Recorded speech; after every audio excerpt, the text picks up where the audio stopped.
नमस्कार दोस्तों, स्वागत है आपका हमारे चैनल पर। आज हम लेकर आए हैं महान लेखक मुंशी प्रेमचंद की एक बेहद प्रेरणादायक और हृदयस्पर्शी कहानी, जुगनू की चमक। यह कहानी हमें कठिन परिस्थितियों में भी साहस, सम्मान और मानवता के मूल्य को समझाती है। कैसे एक पराजित रानी भी अपने आत्मसम्मान और धैर्य से इतिहास में अमर हो जाती है, यही इस कहानी का मूल संदेश है। तो आइए बिना देर किए सुनते हैं यह अद्भुत कहानी, जुगनू की चमक। पंजाब के सिंह राजा रणजीत सिंह संसार से चल चुके थे और राज्य के वे प्रतिष्ठित पुरुष जिनके द्वारा उनका उत्तम प्रबंध चल रहा था, परस्पर के द्वेष और अनबन के कारण मर मिटे थे। राजा रणजीत सिंह का बनाया हुआ सुंदर किंतु खोखला भवन अब नष्ट हो चुका था। कुंवर दिलीप सिंह अब इंग्लैंड में थे और रानी चंद्रकुंवरी चुनार के दुर्ग में। रानी चंद्रकुंवरी ने विनष्ट होते हुए राज्य को बहुत संभालना चाहा, किंतु शासन प्रणाली न जानती थी और कूटनीति ईर्ष्या की आग भड़काने के सिवा और क्या करती। रात के 12 बज चुके थे। रानी चंद्रकुंवरी अपने निवास भवन के ऊपर छत पर खड़ी गंगा की ओर देख रही थी और सोचती थी, लहरें क्यों इस प्रकार स्वतंत्र हैं। उन्होंने कितने गांव और नगर डुबाए हैं, कितने जीव जंतु तथा द्रव्य निगल गई हैं, किंतु फिर भी वे स्वतंत्र हैं। कोई उन्हें बंद नहीं करता। इसीलिए न कि वे बंद नहीं रह सकती, वे गरजेंगी, बल खाएंगी और बांध के ऊपर चढ़कर उसे नष्ट कर देंगी, अपने जोर से उसे बहा ले जाएंगी। यह सोचते विचारते रानी गादी पर लेट गई।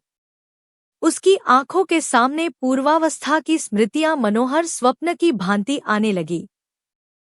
कभी उसकी भौं की मरोड़ तलवार से भी अधिक तीव्र थी और उसकी मुस्कुराहट वसंत की सुगंधित समीर से भी अधिक प्राणपोषक, किंतु हाय, अब इनकी शक्ति हीनावस्था को पहुंच गई। रोए तो अपने को सुनाने के लिए, हंसे तो अपने को बहलाने के लिए। यदि बिगड़े तो किसी का क्या बिगाड़ सकती है और प्रसन्न हो तो किसी का क्या बना सकती है। रानी और बांदी में कितना अंतर है। रानी की आंखों से आंसू की बूंदें झरने लगी, जो कभी विष से अधिक प्राणनाशक और अमृत से अधिक अनमोल थी। वह इसी भांति अकेली निराश कितनी बार रोई, जबकि आकाश के तारों के सिवा और कोई देखने वाला न था।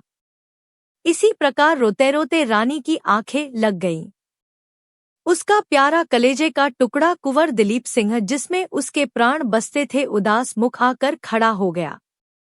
जैसे गाय दिन भर जंगलों में रहने के पश्चात संध्या को घर आती है और अपने बछड़े को देखते ही प्रेम और उमंग से मतवाली होकर स्तनों में दूध भरे पूंछ उठाए दौड़ती है, उसी भांति चंद्रकुंवरी अपने दोनों हाथ फैलाए अपने प्यारे कुंवर को छाती से लपटाने के लिए दौड़ी। परंतु आंखें खुल गईं और जीवन की आशाओं की भांति वह स्वप्न विनष्ट हो गया। रानी ने गंगा की ओर देखा और कहा, मुझे भी अपने साथ लेती चलो। इसके बाद रानी तुरंत छत से उतरी। कमरे में एक लालटेन जल रही थी। उसके उजाले में उसने एक मैली साड़ी पहनी, गहने उतार दिए, रत्नों के एक छोटे से बक्स को और एक तीव्र कटार को कमर में रखा। जिस समय वह बाहर निकली, नैराश्यपूर्ण साहस की मूर्ति थी। संतरी ने पुकारा, कौन? रानी ने उत्तर दिया, मैं हूं झंगी। कहाँ जाती है? गंगा जल लाऊंगी। सुराही टूट गई है, रानी जी पानी मांग रही है। संतरी कुछ समीप आकर बोला, चल मैं भी तेरे साथ चलता हूं, जरा रुक जा। झंगी बोली, मेरे साथ मत आओ, रानी कोठे पर है, देख लेंगी। संतरी को धोखा देकर चंद्रकुंवरी गुप्त द्वार से होती हुई अंधेरे में कांटों से उलझती चट्टानों से टकराती गंगा के किनारे पर जा पहुंची। रात आधी से अधिक जा चुकी थी। गंगा जी में संतोषदायिनी शांति विराज रही थी। तरंगे तारों को गोद में लिए सो रही थी। चारों ओर सन्नाटा था। रानी नदी के किनारे किनारे चली जाती थी और मुड़-मुड़ कर पीछे देखती थी। एकाएक एक डोंगी खूंटे से बंधी हुई देख पड़ी। रानी ने उसे ध्यान से देखा तो मल्लाह सोया हुआ था। उसे जगाना काल को जगाना था। वह तुरंत रस्सी खोलकर नाव पर सवार हो गई। नाव धीरे धीरे धार के सहारे चलने लगी, शोक और अंधकारमय स्वप्न की भांति जो ध्यान की तरंगों के साथ बहा चला जाता हो। नाव के हिलने से मल्लाह चौंक कर उठ बैठा। आंखें मलते मलते उसने सामने देखा तो पटरे पर एक स्त्री हाथ में डाढ़ लिए बैठी है। घबरा कर पूछा, तै कौन है रे, नाव कहाँ लिए जाती है? रानी हंस पड़ी। भय के अंत को साहस कहते हैं। बोली, सच बताऊं या झूठ? मल्लाह कुछ भयभीत सा होकर बोला, सच बताया जाए। रानी बोली, अच्छा तो सुनो। मैं लाहौर की रानी चंद्रकुंवरी हूं। इसी किले में कैद थी। आज भागी जाती हूं। मुझे जल्दी बनारस पहुंचा दे। तुझे निहाल कर दूंगी और शरारत करेगा तो देख कटार से सिर काट दूंगी। सबेरा होने से पहले मुझे बनारस पहुंचना चाहिए। यह धमकी काम कर गई। मल्लाह ने विनीत भाव से अपना कंबल बिछा दिया और तेजी से डाढ़ चलाने लगा। किनारे के वृक्ष और ऊपर जगमगाते हुए तारे साथ साथ दौड़ने लगे। प्रातःकाल चुनार के दुर्ग में प्रत्येक मनुष्य अचंभित और व्याकुल था। संतरी, चौकीदार और लौंडिया सब सिर नीचे किए दुर्ग के स्वामी के सामने उपस्थित थे। अन्वेषण हो रहा था परंतु कुछ पता न चलता था। उधर रानी बनारस पहुंची, परंतु वहां पहले से ही पुलिस और सेना का जाल बिछा हुआ था। नगर के नाके बंद थे। रानी का पता लगाने वाले के लिए एक बहुमूल्य पारितोषिक की सूचना दी गई थी। बंदीगृह से निकलकर रानी को ज्ञात हो गया कि वह और दृढ़ कारागार में है। दुर्ग में प्रत्येक मनुष्य उसका आज्ञाकारी था। दुर्ग का स्वामी भी उसे सम्मान की दृष्टि से देखता था, किंतु आज स्वतंत्र होकर भी उसके ओंठ बंद थे। उसे सभी स्थानों में शत्रु देख पड़ते थे। पंखरहित पक्षी को पिंजरे के कोने में ही सुख है। पुलिस के अफसर प्रत्येक आने जाने वालों को ध्यान से देखते थे, किंतु उस भिखारिनी की ओर किसी का ध्यान नहीं जाता था जो एक फटी हुई साड़ी पहने यात्रियों के पीछे पीछे धीरे धीरे सिर झुकाए गंगा की ओर चली आ रही है। न वह चौंकती है, न हिचकती है, न घबराती है। इस भिखारिनी की नसों में रानी का रक्त है। यहाँ से भिखारिनी ने अयोध्या की राह ली। वह दिन भर विकट मार्गों में चलती और रात को किसी सुनसान स्थान पर लेट रहती थी। मुख पीला पड़ गया था, पैरों में छाले थे, फूल सा बदन कुम्हला गया था। वह प्रायः गांवों में लाहौर की रानी के चर्चे सुनती। कभी कभी पुलिस के आदमी भी उसे रानी की टोह में दत्तचित्त देख पड़ते। उन्हें देखते ही भिखारिनी के हृदय में सोई हुई रानी जाग उठती। वह आंखें उठाकर उन्हें घृणा दृष्टि से देखती और शोक तथा क्रोध से उसकी आंखें जलने लगतीं। एक दिन अयोध्या के समीप पहुंचकर रानी एक वृक्ष के नीचे बैठी हुई थी। उसने कमर से कटार निकालकर सामने रख दी थी। वह सोच रही थी कि कहाँ जाऊं, मेरी यात्रा का अंत कहाँ है? क्या इस संसार में अब मेरे लिए कहीं ठिकाना नहीं है? वहां से थोड़ी दूर पर आमों का एक बहुत बड़ा बाग था। उसमें बड़े बड़े डेरे और तंबू गड़े हुए थे। कई एक संतरी चमकीली वर्दियां पहने टहल रहे थे, कई घोड़े बंधे हुए थे। रानी ने इस राजसी ठाट-बाट को शोक की दृष्टि से देखा। एक बार वह भी कश्मीर गई थी। उसका पड़ाव इससे कहीं बढ़ गया था। बैठे बैठे संध्या हो गई। रानी ने वहीं रात काटने का निश्चय किया। इतने में एक बूढ़ा मनुष्य टहलता हुआ आया और उसके समीप खड़ा हो गया। ऐंठी हुई दाढ़ी थी, शरीर में सटी हुई चपकन थी, कमर में तलवार लटक रही थी। इस मनुष्य को देखते ही रानी ने तुरंत कटार उठाकर कमर में खोंस ली। सिपाही ने उसे तीव्र दृष्टि से देखकर पूछा, बेटी कहाँ से आती हो? रानी ने कहा, बहुत दूर से। कहाँ जाओगी? यह नहीं कह सकती, बहुत दूर। सिपाही ने रानी की ओर फिर ध्यान से देखा और कहा, जरा अपनी कटार दिखाओ। रानी कटार संभाल कर खड़ी हो गई और तीव्र स्वर से बोली, मित्र हो या शत्रु? ठाकुर ने कहा, मित्र। सिपाही के बातचीत करने के ढंग में और चेहरे में कुछ ऐसी विलक्षणता थी जिससे रानी को विवश होकर विश्वास करना पड़ा। वह बोली, विश्वासघात न करना। यह देखो। ठाकुर ने कटार हाथ में ली, उसको उलट पुलट कर देखा और बड़े नम्र भाव से उसे आंखों से लगाया। तब रानी के आगे विनीत भाव से सिर झुकाकर वह बोला, महारानी चंद्रकुंवरी। रानी ने करुण स्वर से कहा, नहीं अनाथ भिखारिनी। तुम कौन हो? सिपाही ने उत्तर दिया, आपका एक सेवक। रानी ने उसकी ओर निराश दृष्टि से देखा और कहा, दुर्भाग्य के सिवा इस संसार में मेरा कोई नहीं। सिपाही ने कहा, महारानी जी ऐसा न कहिए। पंजाब के सिंह की महारानी के वचन पर अब भी सैकड़ों सिर झुक सकते हैं। देश में ऐसे लोग विद्यमान हैं जिन्होंने आपका नमक खाया है और उसे भूले नहीं हैं। रानी ने कहा, अब इसकी इच्छा नहीं, केवल एक शांत स्थान चाहती हूँ जहाँ पर एक कुटी के सिवा कुछ न हो। सिपाही ने कहा, ऐसा स्थान पहाड़ों में ही मिल सकता है। हिमालय की गोद में चलिए, वहीं आप उपद्रव से बच सकती हैं। रानी ने आश्चर्य से कहा, शत्रुओं में जाऊं? नेपाल कब हमारा मित्र रहा है?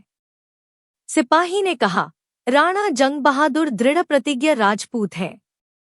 रानी बोली, किंतु वही जंग बहादुर तो है जो अभी अभी हमारे विरुद्ध लॉर्ड डलहौजी को सहायता देने पर उद्यत था। सिपाही ने कुछ लज्जित सा होकर कहा, तब आप महारानी चंद्रकुंवरी थी, आज आप भिखारिनी हैं। ऐश्वर्य के द्वेषी और शत्रु चारों ओर होते हैं। लोग जलती हुई आग को पानी से बुझाते हैं, पर राख माथे पर चढ़ाई जाती है। आप जरा भी सोच विचार न करें, नेपाल में अभी धर्म का लोप नहीं हुआ है। आप भयत्याग करें और चलें। देखिए वह आपको किस भांति सिर और आंखों पर बिठाता है। रानी ने रात इसी वृक्ष की छाया में काटी। सिपाही भी वहीं सोया। प्रातःकाल वहां दो तीव्रगामी घोड़े देख पड़े। एक पर सिपाही सवार था और दूसरे पर एक अत्यंत रूपवान युवक। यह रानी चंद्रकुंवरी थी जो अपने रक्षास्थान की खोज में नेपाल जाती थी। कुछ देर पीछे रानी ने पूछा, यह पड़ाव किसका है? सिपाही ने कहा, राणा जंग बहादुर का। वे तीर्थयात्रा करने आए हैं, किंतु हमसे पहले पहुंच जाएंगे। रानी बोली, तुमने उनसे मुझे यहीं क्यों न मिला दिया? उनका हार्दिक भाव प्रकट हो जाता। सिपाही ने कहा, यहाँ उनसे मिलना असंभव था। आप जासूसों की दृष्टि से न बच सकती। उस समय यात्रा करना प्राण को अर्पण कर देना था। दोनों यात्रियों को अनेक बार डाकुओं का सामना करना पड़ा। उस समय रानी की वीरता, उसका युद्ध कौशल तथा फुर्ती देखकर बूढ़ा सिपाही दांतों तले अंगुली दबाता था। कभी उनकी तरह तलवार काम कर जाती और कभी घोड़े की तेज चाल। यात्रा बड़ी लंबी थी। जेठ का महीना मार्ग में ही समाप्त हो गया। वर्षा ऋतु आई। आकाश में मेघमाला छाने लगी। सूखी नदियां उतरा चली। पहाड़ी नाले गरजने लगे। न नदियों में नाव न नालों पर घाट, किंतु घोड़े सधे हुए थे। स्वयं पानी में उतर जाते और डूबते उतराते बहते भंवर खाते पार पहुंच जाते। एक बार बिच्छू ने कछुए की पीठ पर नदी की यात्रा की थी। यह यात्रा उससे कम भयानक न थी। कहीं ऊंचे ऊंचे साखू और महुए के जंगल थे और कहीं हरे भरे जामुन के वन।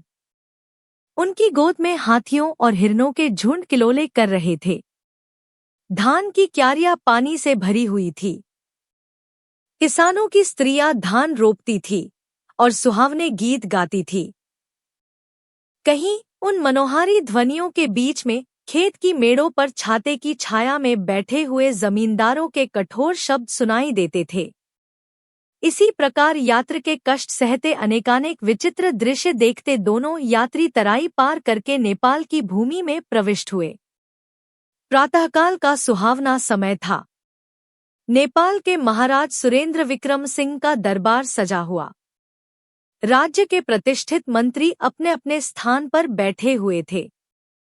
नेपाल ने एक बड़ी लड़ाई के पश्चात तिब्बत पर विजय पाई थी। इस समय संधि की शर्तों पर विवाद छिड़ा था। कोई युद्धव्यय का इच्छुक था, कोई राज्य विस्तार का, कोई महाशय वार्षिक कर पर जोर दे रहे थे। केवल राणा जंग बहादुर के आने की देर थी। वे कई महीनों के देशाटन के पश्चात आज ही रात को लौटे थे और यह प्रसंग जो उन्हीं के आगमन की प्रतीक्षा कर रहा था अब मंत्रिसभा में उपस्थित किया गया था। तिब्बत के यात्री आशा और भय की दशा में प्रधानमंत्री के मुख से अंतिम निर्णय सुनने को उत्सुक हो रहे थे। नियत समय पर चौबदार ने राणा के आगमन की सूचना दी। दरबार के लोग उन्हें सम्मान देने के लिए खड़े हो गए। महाराज को प्रणाम करने के पश्चात वे अपने सुसज्जित आसन पर बैठ गए। महाराज ने कहा, राणा जी, आप संधि के लिए कौन प्रस्ताव करना चाहते थे? राणा ने नम्र भाव से कहा, मेरी अल्प बुद्धि में तो इस समय कठोरता का व्यवहार करना अनुचित है। शोकाकुल शत्रु के साथ दयालुता का आचरण करना सर्वदा हमारा उद्देश्य रहा है। क्या इस अवसर पर स्वार्थ के मोह में हम अपने बहुमूल्य उद्देश्य को भूल जाएंगे? हम ऐसी संधि चाहते हैं जो हमारे हृदय को एक कर दे। यदि तिब्बत का दरबार हमें व्यापारिक सुविधाएं प्रदान करने को कटिबद्ध हो तो हम संधि करने के लिए सर्वथा उद्यत हैं। मंत्रिमंडल में विवाद आरंभ हुआ। सबकी सम्मति इस दयालुता के अनुसार न थी, किंतु महाराज ने राणा का समर्थन किया। यद्यपि अधिकांश सदस्यों को शत्रु के साथ ऐसी नरमी पसंद न थी, तथापि महाराज के विपक्ष में बोलने का किसी को साहस न हुआ। यात्रियों के चले जाने के पश्चात राणा जंग बहादुर ने खड़े होकर कहा, सभा में उपस्थित सज्जनों, आज नेपाल के इतिहास में एक नई घटना होने वाली है जिसे मैं आपकी जातीय नीतिमत्ता की परीक्षा समझता हूँ। इसमें सफल होना आपके ही कर्तव्य पर निर्भर है। आज राज्यसभा में आते समय मुझे यह आवेदन पत्र मिला है जिसे मैं आप सज्जनों की सेवा में उपस्थित करता हूँ। निवेदक ने तुलसीदास की यह चौपाई लिख दी है। आपातकाल परखिए चारी, धीरज धर्म मित्र अरु नारी। महाराज ने पूछा, यह पत्र किसने भेजा है?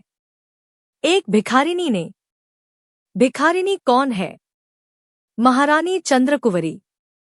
कड़बड़ खत्री ने आश्चर्य से पूछा, जो हमारी मित्र अंग्रेजी सरकार के विरुद्ध होकर भाग आई है। राणा जंग बहादुर ने लज्जित होकर कहा, जी हाँ। यद्यपि हम इसी विचार को दूसरे शब्दों में प्रकट कर सकते हैं। कड़बड़ खत्री, अंग्रेजों से हमारी मित्रता है और मित्र के शत्रु की सहायता करना मित्रता की नीति के विरुद्ध है। जनरल शमशेर बहादुर, ऐसी दशा में इस बात का भय है कि अंग्रेजी सरकार से हमारे संबंध टूट न जाए। राजकुमार रणवीर सिंह, हम यह मानते हैं कि अतिथि सत्कार हमारा धर्म है, किंतु उसी समय तक जब तक कि हमारे मित्रों को हमारी ओर से शंका करने का अवसर न मिले। इस प्रसंग पर यहाँ तक मतभेद तथा वाद विवाद हुआ कि एक शोरसा मच गया और कई प्रधान यह कहते हुए सुनाई दिए कि महारानी का इस समय आना देश के लिए कदापि मंगलकारी नहीं हो सकता। तब राणा जंग बहादुर उठे। उनका मुख लाल हो गया था। उनका सद्विचार क्रोध पर अधिकार जमाने के लिए व्यर्थ प्रयत्न कर रहा था। वे बोले, भाइयों, यदि इस समय मेरी बातें आप लोगों को अत्यंत कड़ी जान पड़े तो मुझे क्षमा कीजिएगा, क्योंकि अब मुझमें अधिक श्रवण करने की शक्ति नहीं है। अपनी जातीय साहसहीनता का यह लज्जाजनक दृश्य अब मुझसे नहीं देखा जाता। यदि नेपाल के दरबार में इतना भी साहस नहीं कि वह अतिथि सत्कार और सहायता की नीति को निभा सके, तो मैं इस घटना के संबंध में सब प्रकार का भार अपने ऊपर लेता हूँ। दरबार अपने को इस विषय में निर्दोष समझे और इसकी सर्वसाधारण में घोषणा कर दे। कड़बड़ खत्री गर्म होकर बोले, केवल यह घोषणा देश को भय से रहित नहीं कर सकती। राणा जंग बहादुर ने क्रोध से ओंठ चबा लिया, किंतु संभल कर कहा, देश का शासन भार अपने ऊपर लेने वालों की ऐसी अवस्थाएं अनिवार्य हैं। हम उन नियमों से जिन्हें पालन करना हमारा कर्तव्य है मुंह नहीं मोड़ सकते। अपनी शरण में आए हुओं का हाथ पकड़ना, उनकी रक्षा करना राजपूतों का धर्म है। हमारे पूर्व पुरुष सदा इस नियम पर धर्म पर प्राण देने को उद्यत रहते थे। अपने माने हुए धर्म को तोड़ना एक स्वतंत्र जाति के लिए लज्जास्पद है। अंग्रेज हमारे मित्र हैं और अत्यंत हर्ष का विषय है कि बुद्धिशाली मित्र हैं। महारानी चंद्रकुंवरी को अपनी दृष्टि में रखने से उनका उद्देश्य केवल यह था कि उपद्रवी लोगों के गिरोह का कोई केंद्र शेष न रहे। यदि उनका यह उद्देश्य भंग न हो तो हमारी ओर से शंका होने का न उन्हें कोई अवसर है और न हमें उनसे लज्जित होने की कोई आवश्यकता। गड़बड़ खत्री महारानी चंद्रकुंवरी यहाँ किस प्रयोजन से आई है? राणा जंगबहादुर केवल एक शांतिप्रिय सुखस्थान की खोज में, जहां उन्हें अपनी दुर्वस्था की चिंता से मुक्त होने का अवसर मिले। वह ऐश्वर्यशाली रानी जो रंगमहलों में सुखविलास करती थी, जिसे फूलों की सेज पर भी चैन न मिलता था, आज सैकड़ों कोस से अनेक प्रकार के कष्ट सहन करती नदी नाले पहाड़ जंगल छानती यहाँ केवल एक रक्षित स्थान की खोज में आई है। उमड़ी हुई नदियों और उबलते हुए नाले, बरसात के दिन, इन दुखों को आप लोग जानते हैं, और यह सब उसी एक रक्षित स्थान के लिए, उसी एक भूमि के टुकड़े की आशा में। किंतु हम ऐसे स्थानहीन हैं कि उनकी यह अभिलाषा भी पूरी नहीं कर सकते। उचित तो यह था कि उतनी सी भूमि के बदले हम अपना हृदय फैला देते। सोचिए कितने अभिमान की बात है कि एक आपदा में फंसी हुई रानी अपने दुख के दिनों में जिस देश को याद करती है, यह वही पवित्र देश है। महारानी चंद्रकुंवरी को हमारे इस अभ्यप्रत स्थान पर हमारी शरणागतों की रक्षा पर पूरा भरोसा था और वही विश्वास उन्हें यहाँ तक लाया है। इसी आशा पर कि पशुपतिनाथ की शरण में मुझे शांति मिलेगी, वह यहाँ तक आई है। आपको अधिकार है चाहे उनकी आशा पूर्ण करें या धूल में मिला दें, चाहे रक्षणता के शरणागतों के साथ सदाचरण के नियमों को निभाकर इतिहास के पृष्ठों पर अपना नाम छोड़ जाए या जातीयता तथा सदाचार संबंधी नियमों को मिटाकर स्वयं अपने को पतित समझें। मुझे विश्वास नहीं है कि यहाँ एक भी मनुष्य ऐसा निर्भिमान है कि जो इस अवसर पर शरणागत पालन धर्म को विस्तृत करके अपना सिर ऊंचा कर सके। अब मैं आपके अंतिम निपटारे की प्रतीक्षा करता हूँ। कहिए आप अपनी जाति और देश का नाम उज्ज्वल करेंगे या सर्वदा के लिए अपने माथे पर अपयश का टीका लगाएंगे? राजकुमार ने उमंग से कहा, हम महारानी के चरणों तले आंखें बिछाएंगे। कप्तान विक्रम सिंह बोले, हम राजपूत हैं और अपने धर्म का निर्वाह करेंगे। जनरल वनवीर सिंह हैं, हम उनको ऐसी धूम से लाएंगे कि संसार चकित हो जाएगा। राणा जंग बहादुर ने कहा, मैं अपने मित्र गड़बड़ खत्री के मुख से उसका फैसला सुनना चाहता हूँ। गड़बड़ खत्री एक प्रभावशाली पुरुष थे और मंत्रिमंडल में वे राणा जंग बहादुर के विरुद्ध मंडली के प्रधान थे।